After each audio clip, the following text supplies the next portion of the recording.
نحمده ونستعينه ونستغفره ونستهديه ونؤمن به ونتوكل عليه ونعوذ بالله من شرور أنفسنا ومن سيئات أعمالنا من يهده الله فلا مضل له ومن يضلل فلا هادي له أشهد أن لا إله إلا الله وأشهد أن محمدا عبده ورسوله أرسله بالهدى ودين الحق ليظهره على الدين كله وكفى بالله شهيدا اللهم صل على محمد وعلى آل محمد كما صليت على إبراهيم وعلى آل إبراهيم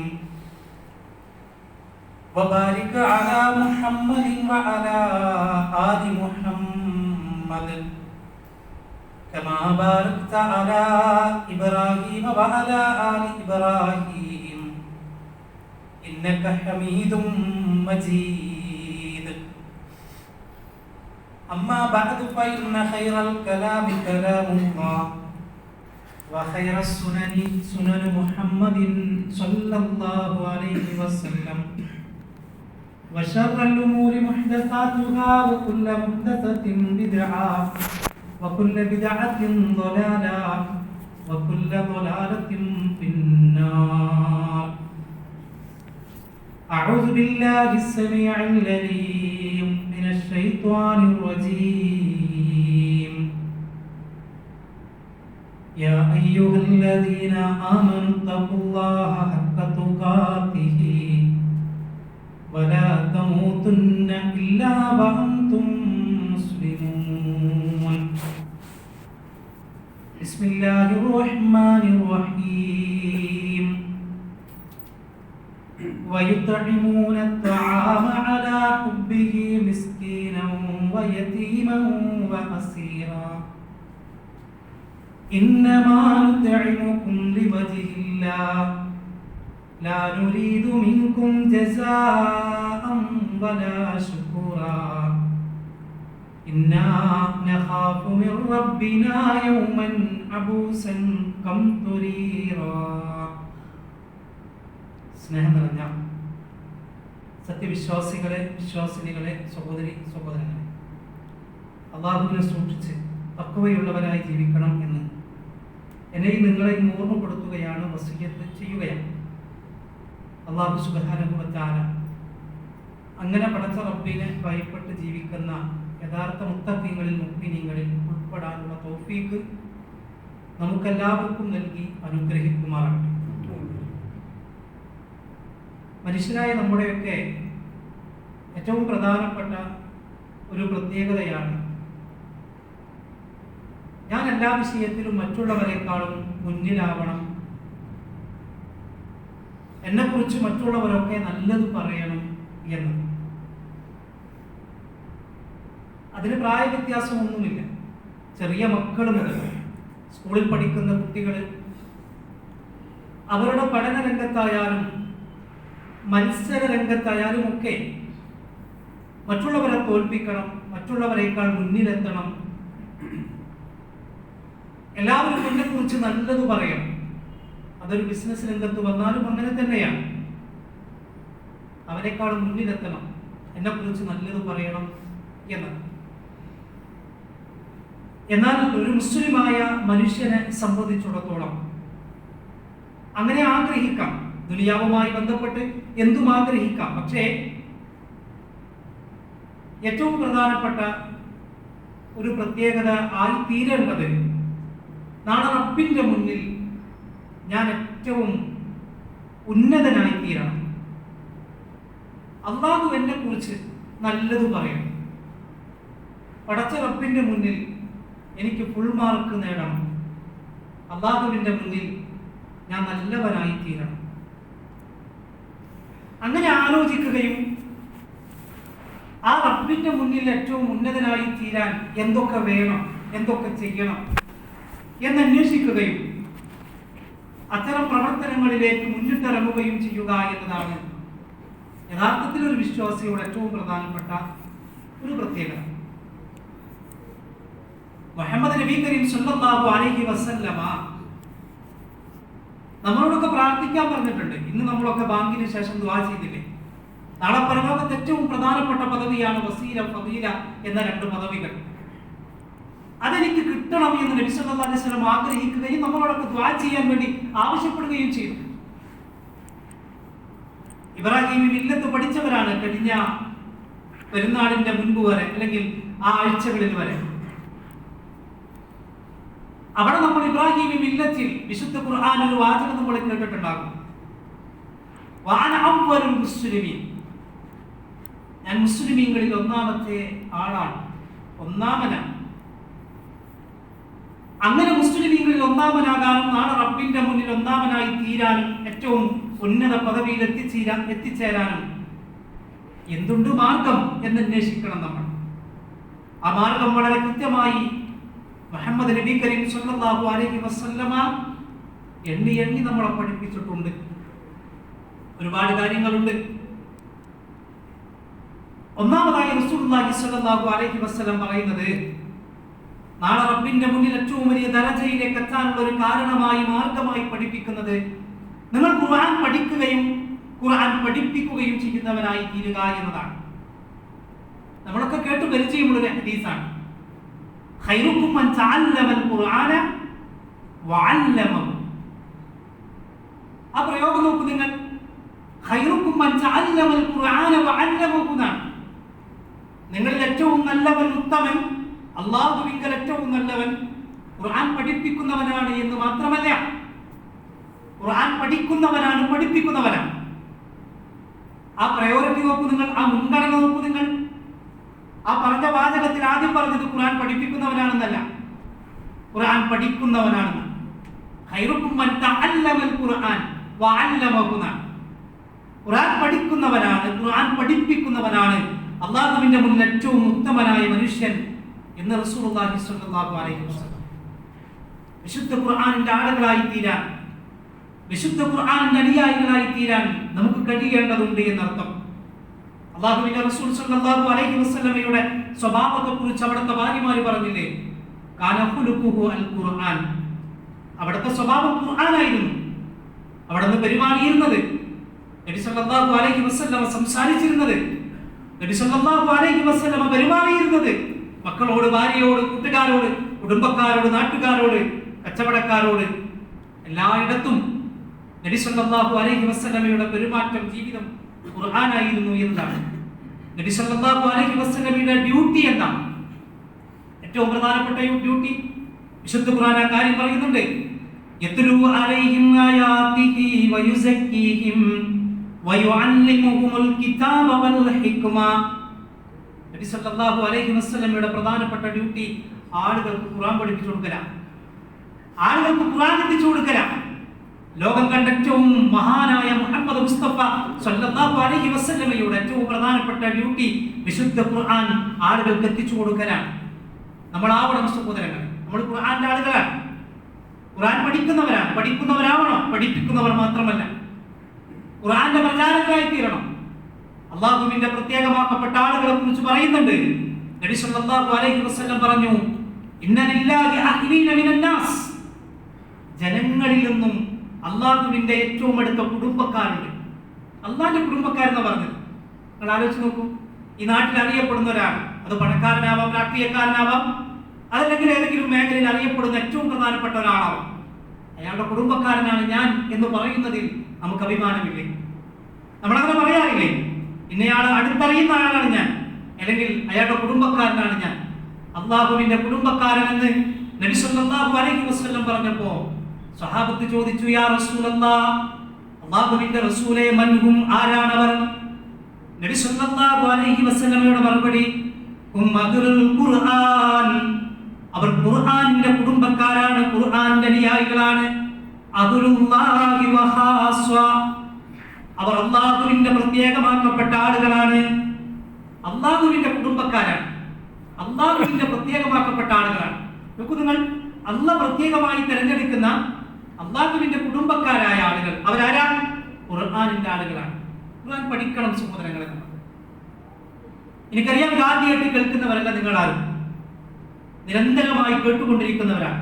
പക്ഷെ ആ വിഷയത്തിൽ എവിടെയോ നമ്മൾ പുറകിലേക്ക് പോയിട്ടുണ്ട് എന്നത് ദുഃഖകരമായ ഒരു സത്യമാണ്. ഖുർആൻ പഠിക്കുന്നവർ, ഖുർആൻ പഠിപ്പിക്കുന്നവർ, ഖുർആൻ പ്രചരിപ്പിക്കുന്നവർ, ഖുർആനിലേക്ക് ആളുകളെ ക്ഷണിക്കുന്നവർ, ഖുർആനെ ഇഷ്ടപ്പെടുന്നവർ. അതുകൊണ്ടല്ലേ പണ്ഡിതന്മാർ പറഞ്ഞത്, നിങ്ങൾ 4 വിഭാഗത്തിൽ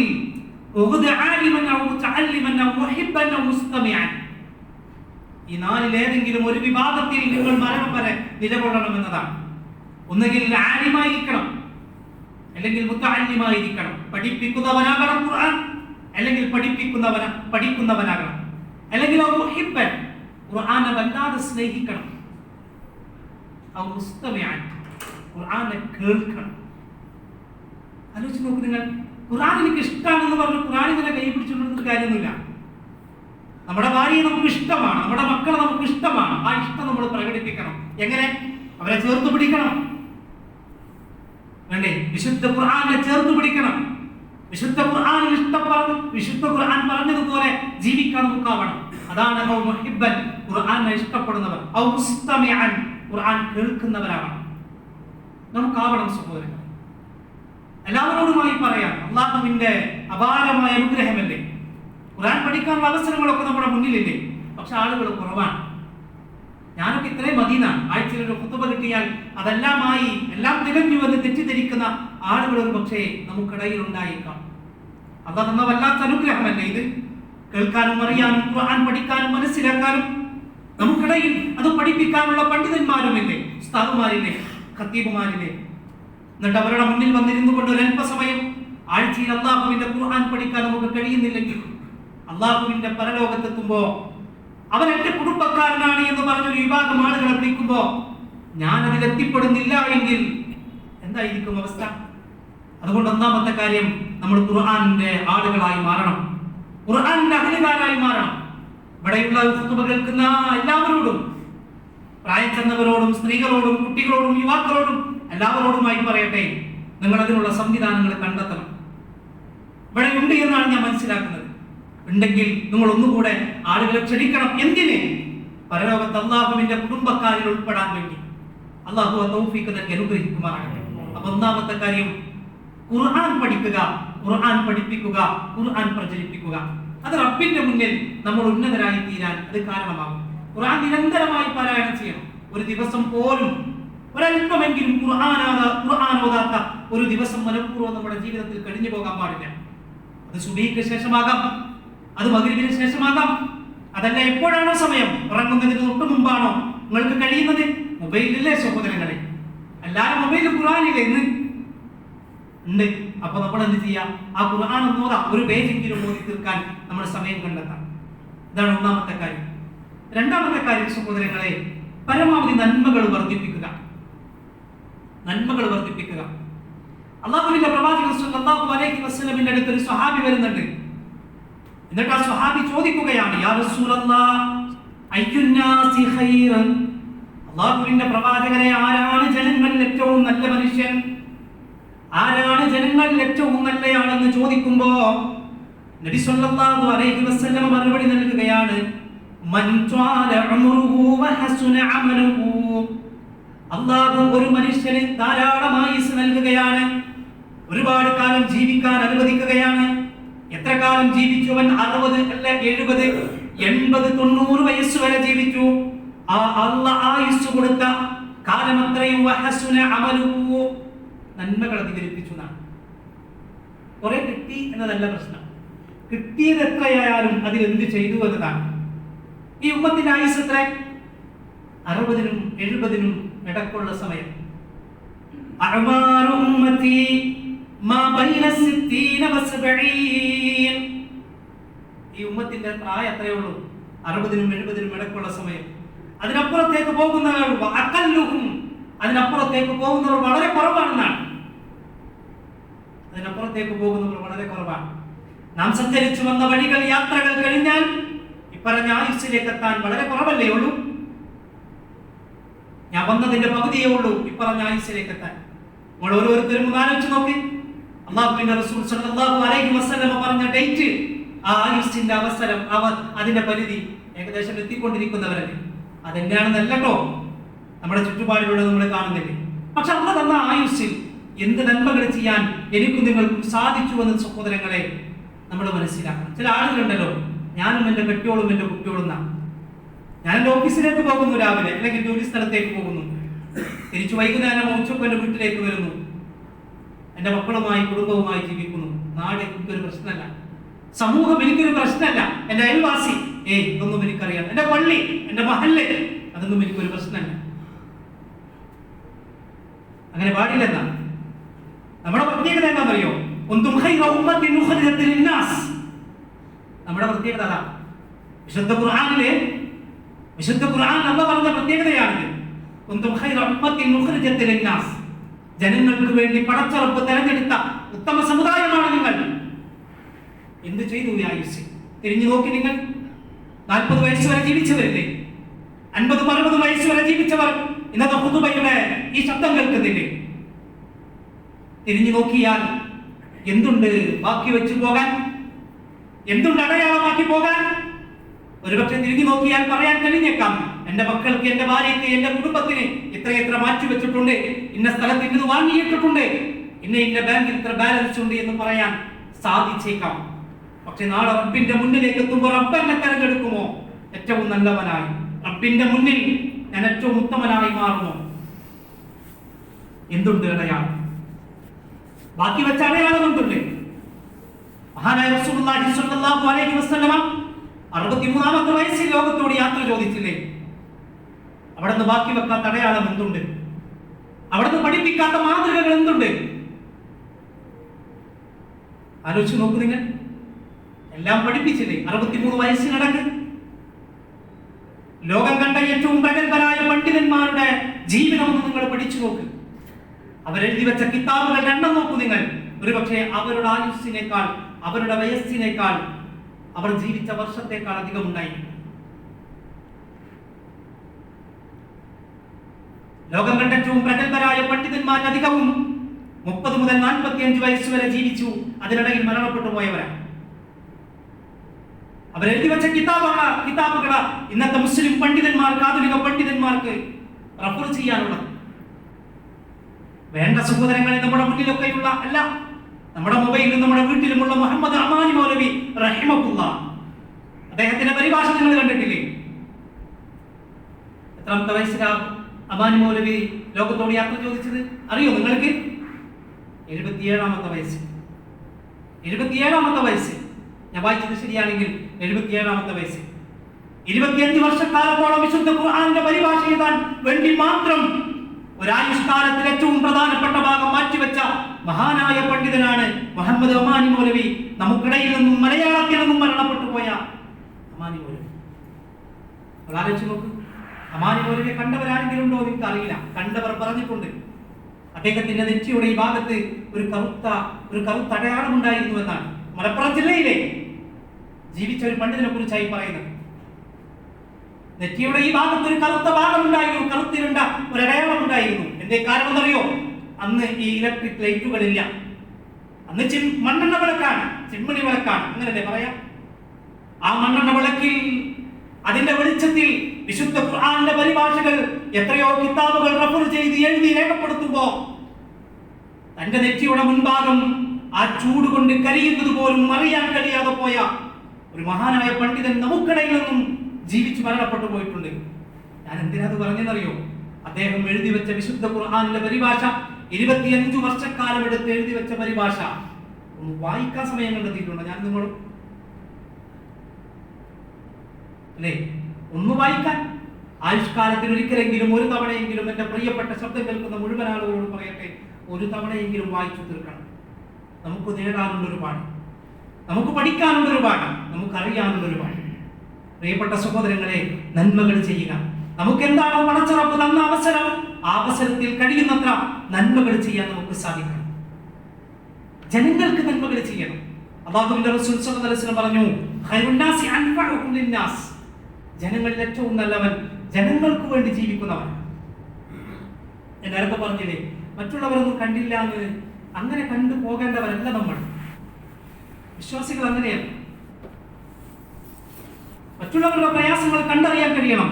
മുഹമ്മദ് മുസ്തഫ സല്ലല്ലാഹു അലൈഹി വസല്ലം പറഞ്ഞല്ലോ, അസ്സാഇ അലൽ അർമിലതി വൽ മിസ്കീൻ, വിധവകളുടെയും പാവപ്പെട്ടവരുടെയും പ്രയാസങ്ങൾ പരിഹരിക്കാൻ ഇറങ്ങിത്തിരിക്കുന്നവൻ കൽ മുജാഹിദി ഫീ സബീലില്ലാഹ്, അല്ലാഹുവിന്റെ മാർഗ്ഗത്തിൽ ജിഹാദ് ചെയ്തവനെ പോലെയാണ്. അവിൽ ഖായിമിൽ ലൈലി അവി സായിമിൻ നഹാർ, പകൽ മുഴുവൻ നിന്ന് രാത്രി മുഴുവൻ നമസ്കരിച്ചവനെ പോലെ, പകൽ മുഴുവൻ നോമ്പെടുത്തവനെ പോലെയാണ്. നോക്കൂ, നിങ്ങൾ എന്തായി പറയുന്നത്? ഒരു പാവപ്പെട്ടവൻ ഒരു പ്രയാസം അനുഭവിക്കുന്നുണ്ട്. എല്ലാവരോടും എല്ലാ പ്രയാസങ്ങളൊന്നും മാറ്റാൻ നമുക്ക് കഴിയില്ല കേട്ടോ. പക്ഷെ നമുക്ക് കഴിയും അവന്റെ അടുത്ത് പോയി ഒരു ആശ്വാസ വാക്ക് പറയാം. ഒരു 10 ആളെ കൂട്ടുപിടിച്ചാൽ അവന്റെ ഒരു പ്രയാസം മാറ്റി കൊടുക്കാൻ കഴിയുമോ? നമുക്കൊരു പക്ഷേ കഴിഞ്ഞേക്കാം. എന്റെ ഒരു കോൾ, എന്റെ ഒരു മെസ്സേജ് അവന്റെ പ്രയാസം മാറ്റി കൊടുക്കാൻ സാധിച്ചേക്കാം. എനിക്കതൊന്നും സമയമില്ല, നമ്മൾ അങ്ങനെ സാധാരണ പറയാം.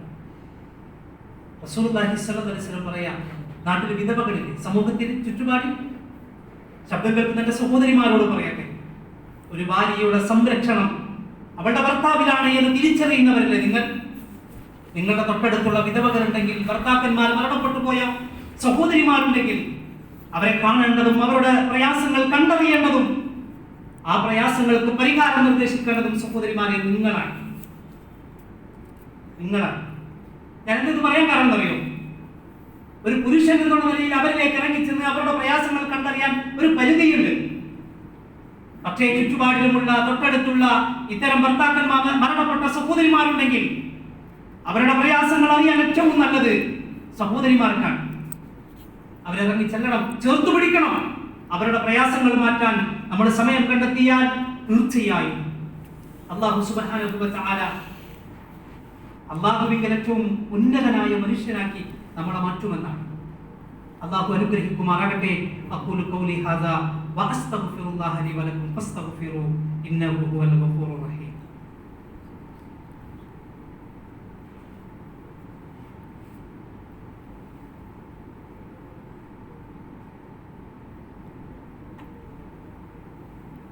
ഇന്നൽ ഹംദലില്ലാഹ് الذي هدانا لهذا وما كنا لنهتدي لولا أن هدانا الله.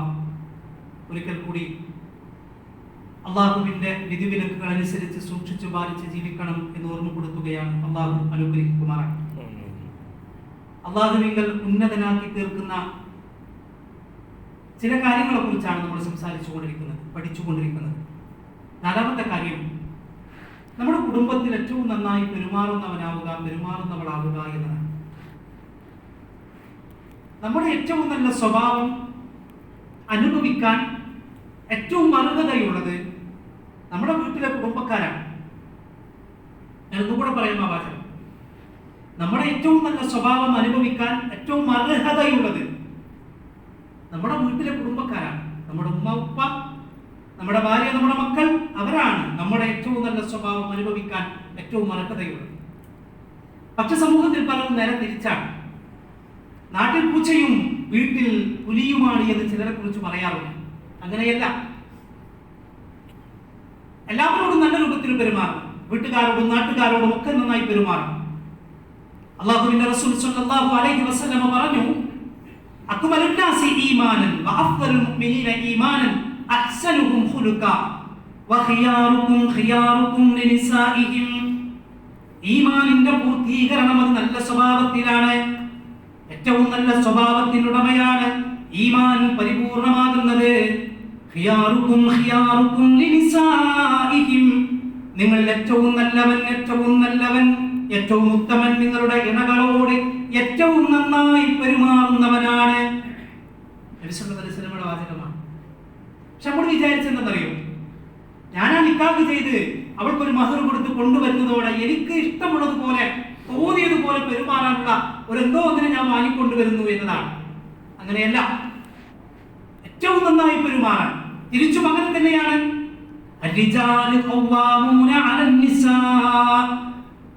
ശുദ്ധ ഖുർആന്റെ വാചകമാണ്. ഇതൊന്നും നമ്മൾ പാലിക്കാത്തത് കൊണ്ടും മനസ്സിലാക്കാത്തത് കൊണ്ടും ഇന്ന് അനുഭവിച്ചു കൊണ്ടിരിക്കുന്ന എത്ര പ്രയാസങ്ങളുണ്ടെന്ന് അറിയോ? നമ്മുടെ കുടുംബങ്ങളിൽ, പ്രശ്നങ്ങളിൽ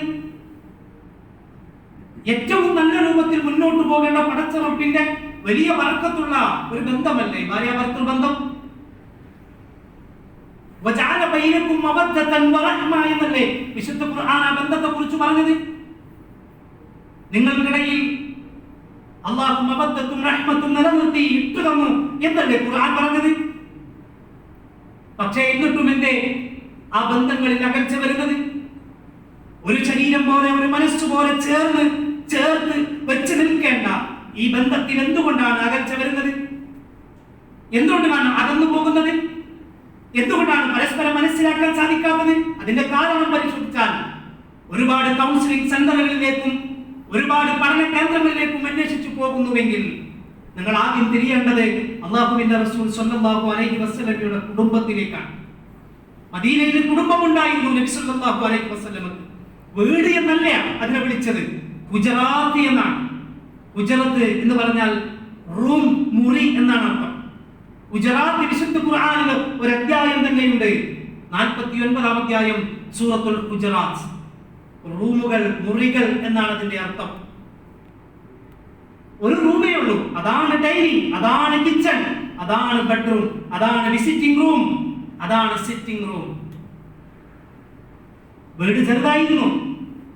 പലപ്പോഴും പറഞ്ഞത് കേട്ടിട്ടില്ല, എഴുന്നേറ്റ് നിന്നാൽ തലമുട്ട് മാറി ഉയരമേ ഉണ്ടായിരുന്നുള്ളൂ പല വീടുകൾക്കും.